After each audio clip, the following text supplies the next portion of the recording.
Students, welcome back to my channel. Exercise 5.2 question number 4। तो इस sum में हम A B C D E F की value को फाइंड करेंगे। तो वैल्यू फर्स्ट देखते हैं, हमें दी है 125। तो 125 और ये जो एफ है ये क्या बना रहा है, लीनियर पेयर। तो इसको लिख लेंगे 125 degree plus F is equal to 180। तो ये 180 क्यों है, क्योंकि ये लीनियर पेयर है।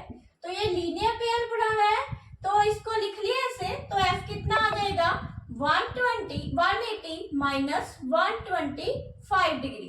तो इन दोनों को माइनस करेंगे तो 10 में 5 किए 5, 7 में से 2 निकाले 5, तो ये कितना आंसर आ गया 55 डिग्री।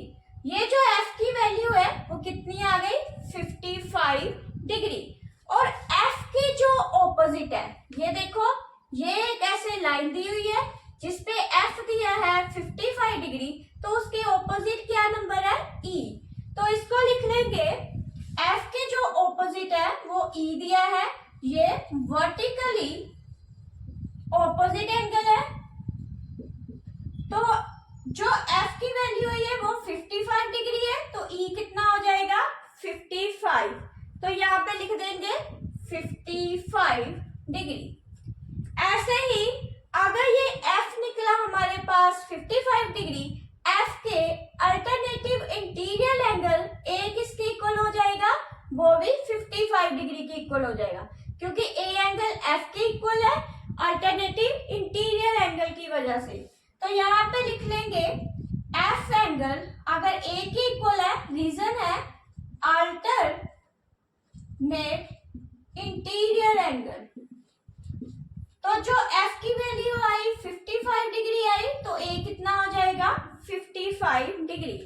तो ये 55 है, तो ए भी आ जाएगा 55 डिग्री। तो ए के ऑपोजिट कौन सा नंबर है, सी। तो ए के ऑपोजिट सी 55, तो ये भी आ जाएगी वैल्यू 55। तो इसको लिखेंगे ए इक्वल टू सी, रीजन है वर्टिकली ऑपोजिट एंगल।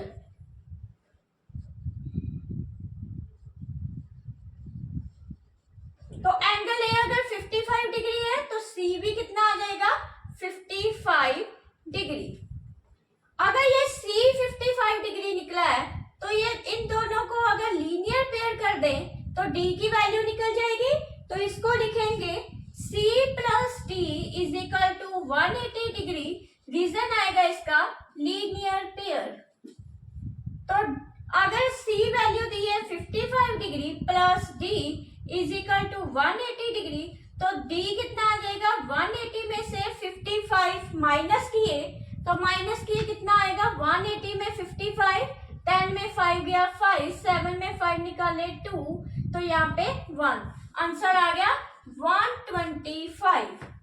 अगर D 125 निकल आया तो D के ऑपोजिट कौन सा नंबर है, B। तो इसको लिखेंगे D एंगल, तो यहाँ पे लिख देते हैं D angle equal to B, reason vertically opposite angle. तो अगर D 125 डिग्री है तो B कितना हो जाएगा, वो भी 125 हो जाएगा।